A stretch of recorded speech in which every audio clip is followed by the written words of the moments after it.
மனைவி அமைவதெல்லாம் இறைவன் கொடுத்த வரம் அப்படின்ற ஒரு வாக்கியத்தை எல்லாருமே சொல்லியிருப்பாங்க. ஆக்சுவலி நீங்களும் கேள்விப்பட்டிருக்கலாம், நிறைய காமெடியில் அதுவும் வந்திருக்கும். யார் யாருக்கெல்லாம் இந்த மாதிரி ஒரு மனைவி வேணும் அப்படின்றத கீழே கமெண்ட்ல சொல்லுங்க. அதுக்கு முன்னாடி இந்த வீடியோவை பார்த்துட்டு வந்துடுங்க.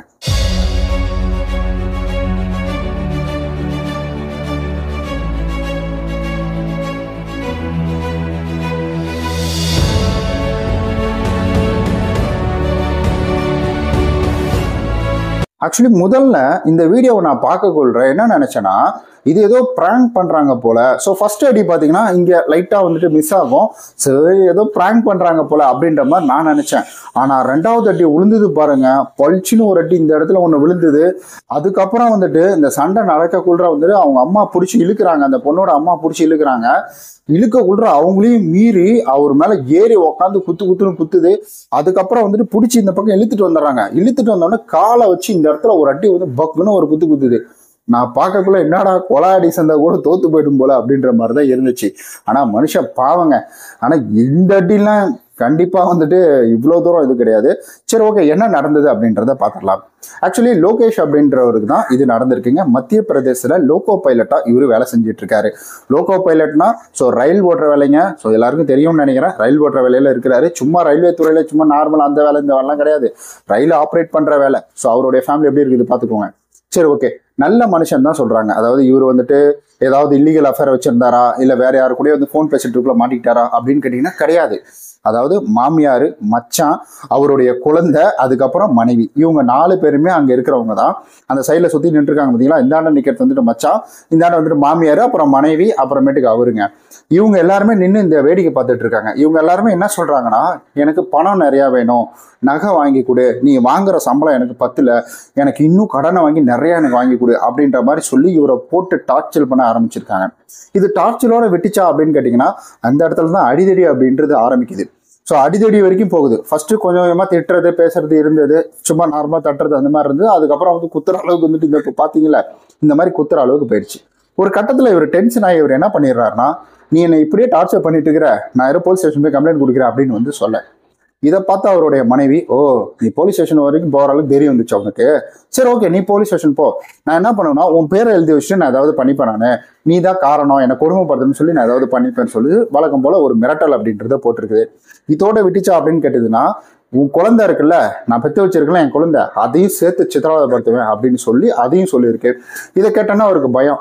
ஏன்னா ஆல்ரெடி நம்மளே இந்த வாங்குதுங்க, அந்த குழந்தைய பாவம் என்ன பண்ணுமோ தெரியல அப்படின்னு சொல்லிட்டு இதுக்கு வேற வழியில ஒரு தீர்வை கண்டுபிடிக்கணும் அப்படின்னு சொல்லி யோசிச்சுட்டு இருக்காரு. இவர் யோசிக்கக்குள்ள அவங்களுக்கு கொஞ்சம் பயம் அப்படின்றது வந்துருச்சு. வந்தவொடனே என்ன பண்ணுச்சுன்னா, இவரை யோசிக்க விடக்கூடாது அப்படின்னு சொல்லிட்டு, அதாவது அந்த ஆல் அவுட் குட் நைட்லாம் இருக்கும் பார்த்தீங்களா, கொசுக்கு வைக்கக்கூடிய மருந்து, அந்த மருந்து எடுத்து லிக்விட் இருக்குமா, லிக்விட் மாதிரி கீழே இருக்கும்போது அதை எடுத்து குடிக்க ஆரம்பிச்சிச்சு. குடிச்ச உடனே ஆள் ஒரு மாதிரி ஆகும், கடன் தூக்கிட்டு ஹாஸ்பிட்டலுக்கு ஓடுறாங்க. ஹாஸ்பிட்டலுக்கு கூட்டி போய் அங்கே போய் சரி பண்ணிட்டு அதுக்கப்புறம் கூப்பிட்டு வராங்க. கொஞ்ச நாள் அப்படியே நல்லா தான் போயிட்டு இருக்கு. சரி, ஓகே, இவருடைய வந்துட்டு ஃபேமிலி என்ன பண்றாங்க அப்படின்றத ஒரு பார்வை பார்த்துட்டு வந்துடலாம். இவர் பார்த்தீங்கன்னா மத்திய பிரதேசத்தில் இவர் வந்து லோகோ பைலட்டா ஒர்க் பண்ணிட்டு இருக்காரு. லோகேஷ், இவரோட வயசு வந்து 30. இவருக்கு திருமணம் பார்க்கறதுக்காக பெண்கள் அப்படின்றது தேடுறாங்க அவருடைய வீட்டில் பெண்கள் வரன்னு தேடிட்டு இருக்கக்குள்ள பார்த்தீங்கன்னா, ஸோ இவர் வந்துட்டு எப்படின்னா, பெருசாக காசு பணம்லாம் எனக்கு வேணாங்க, நார்மலான நடுத்தர குடும்பத்திலிருந்து வந்தால் போதும், எனக்கு வரதட்சணை எது வேணா, பொண்ணு நல்ல பொண்ணா இருந்தால் போதும் அப்படின்னு வந்து சொல்லி கேட்க பாருங்க.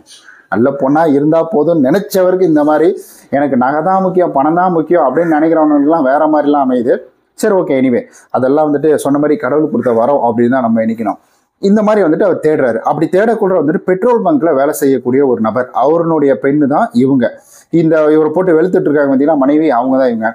பெட்ரோல் பங்க்லேயே வேலை செஞ்சாலும் பரவாயில்ல, நான் வந்துட்டு இவங்களை திருமணம் பண்ணிக்கிறேன், அது என்ன இருக்கு, பரவாயில்ல, வசதியெல்லாம் எனக்கு முக்கியம் கிடையாது அப்படின்னு சொல்லிட்டு இவர் என்ன பண்றாருன்னா திருமணத்துக்கு ஒத்துக்கிறாரு. 2023 இவங்களுக்கு திருமணம் அப்படின்றது நடந்து ஒரு குழந்தை அப்படின்றதும் இருக்குதுங்க. அந்த வகையில இவங்க அடிக்கடி வந்துட்டு கொஞ்ச நாள்லாம் நல்லா போயிட்டு இருந்தது. திடீர்னு வந்து அடிக்கடி பேச்சுவார்த்தை, நீ வந்துட்டு உன் ஃப்ரெண்டு கிட்ட பேசக்கூடாது, உங்க வீட்டில் பேசக்கூடாது, உன்னை தேடி எவனும் வீட்டுக்கு வரக்கூடாது, இந்த மாதிரிலாம் வந்துட்டு ஒரு சில வந்து ரெஸ்ட்ரிக்ஷன் அப்படின்றது இந்த பொண்ணு போட ஆரம்பிக்குது. இப்படியே போக போக தான் இது ஒரு கட்டம் வரைக்கும் அப்படியே பெருசாவே போக ஆரம்பிக்குது. ஏன்னா அவங்க ஃபேமிலியில இருக்கிறவங்கள்ட்டலாம் ஒரு சில அப்படியே இக்னோர் பண்ணியாச்சு, பேச விடாம பண்ணியாச்சு, இப்படிலாம் பண்ணினாலும் யாருமே ஒரு தேடி பெருசா வர்றதில்லை. பட் இவருக்கு இந்த சித்திரவதை அப்படின்றது தொடர்ந்து நடந்துட்டு இருக்கு. அதாவது மனுஷன் என்ன சொல்றாருன்னா, என்னை தயவு செய்து காப்பாத்திடுங்க, என்னை கையெடுத்து கும்பிட்றேன், என்னை தயவு செஞ்சு காப்பாத்திடுங்க அப்படின்னு சொல்லிட்டு என்ன பண்ணியிருக்காருன்னா, போலீஸ் ஸ்டேஷன்ல வந்துட்டு அந்த ஃபார்ம் எழுதி கொடுப்பாங்க பார்த்தீங்களா, அந்த எஃப்ஐஆர் அதுலயே வந்துட்டு தயவு செஞ்சு என்னை காப்பாத்துங்க அப்படின்னு சொல்லி அதுலயே வந்துட்டு எழுதியிருக்கிறாரு. ஏன்னா இப்ப திடீர்னு இவங்க இந்த அளவுக்கு போயிட்டாங்க, நாளைக்கு ஏதாவது பண்ணிட்டாங்கன்னா இவரு தான் காரணம். ஏன்னா ரயில்வே துறையில இருக்கிறாரு, இவர் வந்து கவர்மெண்ட்ல இருக்கிறதுனால பணம் அதிகமா இவர் எதிர்பார்த்திருக்கிறாரு, இந்த பொண்ணை கொடுமைப்படுத்திருக்கிறாரு, அந்த பொண்ணு போய் வந்துட்டு மருந்து குடிச்சிட்டு இறந்துச்சு அப்படின்ற மாதிரி சொல்லி பிரச்சனை பெருசாயிருந்ததா இவருக்கு ஒரு பயம். ரெண்டாவது குழந்தை ஏதாவது பண்ணிடுவாங்க அப்படின்ற ஒரு பயம். மூணாவது என்னன்னா, அந்த பொண்ணை பார்த்தாலே வந்துட்டு அப்நார்மலா தான் இருக்கு. அதாவது அது பிஹேவ் பண்றது எல்லாமே வந்துட்டு ஒரு நார்மலான பொண்ணு பிஹேவ் பண்ற மாதிரிலாம் இல்லை. அந்த அளவுக்கு ரொம்ப ரூடா நடந்துக்கிட்டாங்க அந்த இடத்துல. நீங்க அதை நான் வீடியோ நல்லா பார்த்துருந்தீங்கனாலே உங்களுக்கு தெரியும். ஸோ ஃபர்ஸ்ட் நான் நிஜமாலுமே சீரியஸாவே இது ஏதோ பிராங்க் ஷோ போயிட்டு இருக்கு அப்படின்ற மாதிரி நினைச்சேன். ஏன்னா அடிக்கடி வந்துட்டு அந்த பக்கம் எல்லாமே இந்த மாதிரி வீடியோஸ் அடிக்கடி போடுறது வழக்கம். அதாவது இந்த மாதிரி பிராங்க் பண்றது, அந்த வந்துட்டு சந்தில் வந்து திரும்ப கூட இடிக்கிற மாதிரி வர்றது, அந்த மாதிரிலாம் பண்ணுவாங்க. பட் அது மாதிரி தான் நான் நினச்சி இக்னோர் பண்ணேன். அதுக்கப்புறம் இது நியூஸாக கொஞ்சம் பெருசாக கொள்றது இதை பற்றியே வந்துட்டு எனக்கே தெரிய ஆரம்பிச்சு. சரி, ஓகேங்க. அப்புறம் என்ன ஆச்சு அப்படின்னு கேட்டிங்கன்னா, இவர் ஒரு பிளான் பண்ணுறாரு. சரி, இப்போ நம்ம இதுக்கு மேலே டேரெக்டாக போய் போலீஸ் ஸ்டேஷனில் சொன்னாலும் அதுக்குள்ள அவங்க ஏதாவது வந்து இவ்வளோ கேள்வி கேட்டுட்டாங்கன்னா, இவ ஏதாவது பண்ணிக்கிட்டானா நாளைக்கு நம்மளே வச்சு செஞ்சிருவாங்க. அதனால வேணாம். ஏன்னா ஆல்ரெடி அவள் பிளான் வச்சிருக்கிறா இந்த மாதிரி மிரட்டுறதுக்காக. அதனால நம்ம இதை ப்ரூஃபாக மாற்றணும் அப்படின்னு சொல்லி இவர் வழக்கம் போல் இவருக்கு வந்துட்டு வாரத்தில் எப்படியே ஒரு 4 நாள் பூஜை அப்படின்றது நடக்கும் போல் அந்த பூஜை நடக்கிற நேரத்தில் கேமராவை கொண்டு வந்து மேலே வச்சு செட் பண்ணிட்டாருங்க. ரிட்டர்ன் கேமராவோ சம்திங் ஏதோ ஒன்று வச்சிருக்காரு. ஆனால் நல்லா கிளாரிட்டியாக தான் இருந்துச்சு அந்த ஃபோட்டோ வீடியோலாம். இவர் வச்சு செட் பண்ணிட்டார். செட் பண்ண பிறகு வந்துட்டு என்ன ஆகுது பார்த்தீங்கன்னா, வழக்கம் போல் வராங்க, பேச்சுவார்த்தை நடக்குது. நான் என்ன கேட்குறேன்னா, நம்ம ஒரு நாளைக்கு ஒரு ஒரு ஒரு வாரம் ஃபுல்லாக ஒரு ஃபுட்டை சாப்பிட்றோம்னாலே இக்னோர் பண்ண தான் பார்ப்போம். ஆனால் டைமிங் கீப் அப் பண்ணி கரெக்டாக அந்த நேரத்தில் இவங்க போட்டு வெளுக்கிறாங்க அப்படின்னா, நான் ஃபஸ்ட்டு அதான் நினச்சேன், இது ஒருவேளை ஃபேக்காக இருக்குமோ அப்படின்ற மாதிரிலாம் யோசிச்சேன். அப்புறமேட்டுக்கு இந்த பேட்டி கொடுக்கறது அவங்களே பேசுறதெல்லாம் வச்சு பார்க்க விட்றேன். அப்போ கண்டிப்பாக இதெல்லாம் ஓகே, இது உண்மை தான் அப்படின்றது அப்போ தான் ஊர்ஜனமே ஆகுது. அந்த மாதிரி டைமிங் ஷெடியூல் போட்டு வந்துட்டு அடிச்சிருக்காங்க பார்த்துக்க. இல்லை ஒருவேளை வந்துட்டு இந்த மாதிரி வீடியோ எடுக்கிறோன்னு ரெடி பண்ணிட்டு இவரோ போயிட்டு அவங்கள்ட்ட வாயை கொடுத்து அடி வாங்கினாரா, இதெல்லாம் வெளியில் சொல்லணும் அப்படின்றதாக தெரியல. ஸோ ஜோக்ஸ் அப்பார்ட், கண்டிப்பாக இது அந்த நிலைமையிலிருந்து பார்க்கக்கூட கம்பல்சரி வந்துட்டு வருத்தம் அப்படின்றது இருக்கும், பயம் இருக்கும். இதிலிருந்து நம்ம எப்படி வெளியில் வரப்போகிறோம் அப்படின்ற ஒரு பயம் எல்லாமே இருந்துட்டு இருக்கும்.